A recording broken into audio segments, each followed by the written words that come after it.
Most of you guys that have been involved in sales, you get a salary plus commission. That's not sales to me. Sales is 100% commission. Don't eat, no sales. Children starve, no sales. Wife leaves you, no sales. That's sales.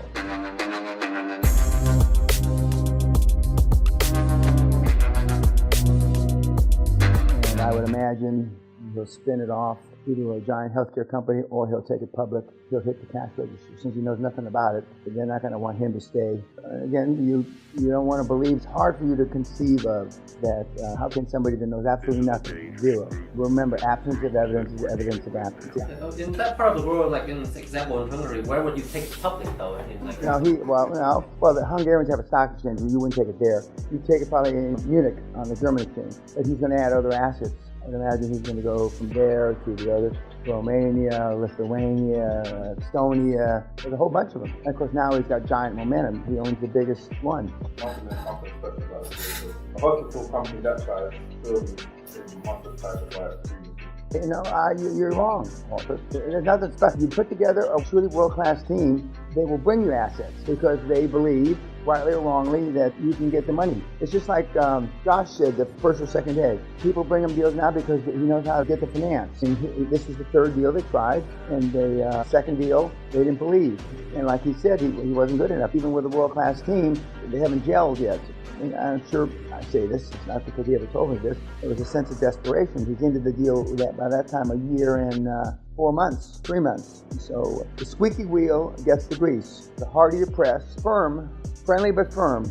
And most of you guys that have not been involved in sales don't know how to do that. Most of you guys that have been involved in sales, you get a salary plus commission. That's not sales to me. Sales is 100% commission.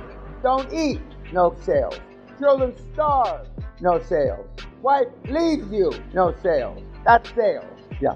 If you had followed the steps, you would have known what the parameters. I guess he's not acting the way he should have. Is that what it was? For the second deal? No, after 7 months in the first deal, and he said he wasted his time, right? It fell to shit. So subconsciously, everybody's second guessing themselves. It's like when a professional athlete, a tennis player, baseball team, they have a streak of losses. You know, they start not believing themselves. And of course, I'm Mr. Friendly. You fucking cunt! What are you, a man or a fucking mouse? Remind him. Your dad should have slapped the shit out of you, Walter, when you were growing up.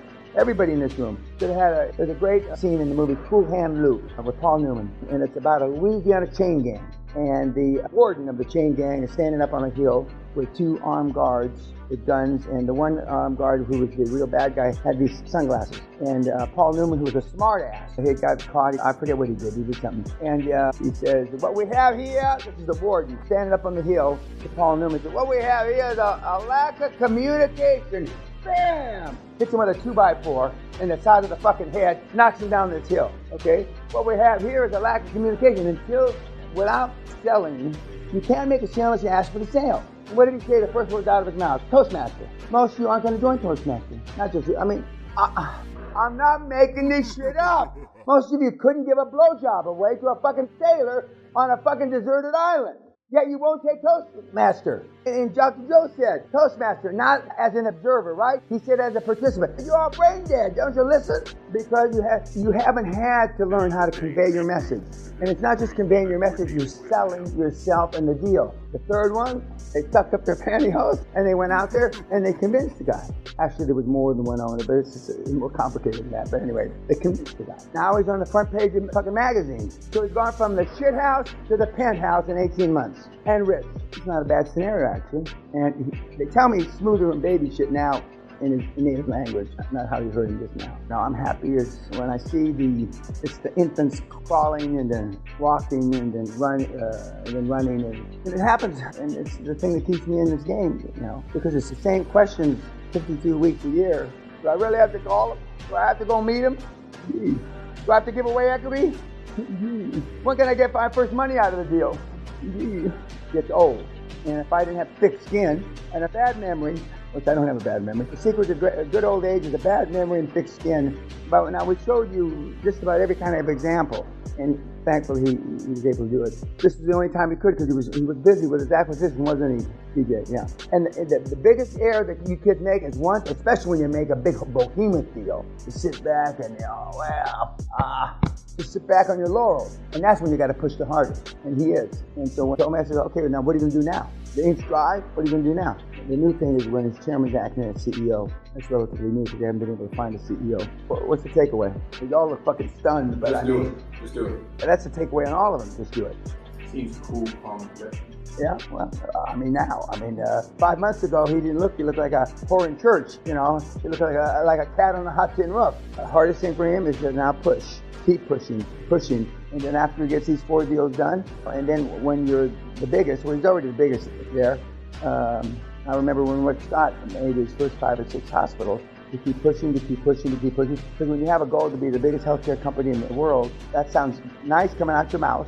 It looks good on paper, but then, you know, your first billion and 2 billion and 7 billion, as with Rick, it's hard. You get up in the morning, you're running out of acquisition candidates, you have 400 hospitals, what the fuck? Now what? And then Congress investigates him and the Department of Justice, but you just got to keep pushing, as he, he's going to do fine. He's going to do fine.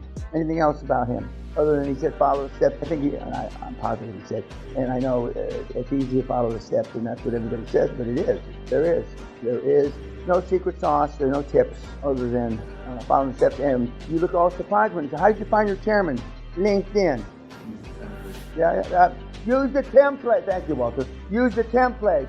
The ones that Dan gave you. Do you have was there stuff in your room? Have you been back to your room? Yeah. Is the gigafuck and the stuff there? I hope they changed a couple. You didn't get it yet? I hope that Kat went back and changed a couple of them so the source, they don't have the stuff so they can come back. And not you, it's too late. You lost it. Oh, by the way, if you lose your hard drive, that's the only one you ever get. While you're here, you lose it. Don't ask Kim because Kim has instructions not to give you one. That's serious. If you lose it when you're on the train, it's tough shit. Okay? No mercy fucks if you lose it.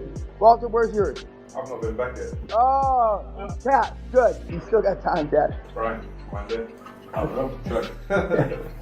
But yeah, so you should have your book and your hard drive. But that's obviously a great success story, and it is the best deal I've seen in 20 years. I haven't seen a deal that good since Lucinda Burke back in the middle 90s. And she had a couple of, I don't like to call them angels, but people who put up money. And normally it's like the person that the big hitter that wanted to do a joint venture with Josh just because he had seen Josh's progress and he wanted to be part of the deal. He sold the board, the chairman, and then that investor because he believed that was going to be part of a huge healthcare organization someday, and that the guy that put up the money was going to be part of it. There's no other reason. And when I say sell hard, I don't mean hard like you're selling a used car, but when you sell well and you practice, and he said by his own admission, he didn't have a script that I gave him to say these things, and just about everybody is about 80 to 85, 90%, they say the same thing. And when they were sitting here listening to the guys, the generation before, they said, they look like deer in the headlights, just like you. It can't be that easy. It just can't. Well, it is if you follow the steps. Any comments, questions? Yes, sir. So with the small market like how he had, did he have to do anything special to kind of keep that pipeline going? Well, I don't know. He didn't start at the biggest to begin with, but he started as one of the big ones. And one of the things he commented that normally doesn't happen is because there's only 10 good M&A lawyers in the country. So if you fuck the first 2 or 3 because you don't go to small lawyers, because you don't practice like I tell you, then by the time you get to the big guys, they already know that you're persona non grata before you get there.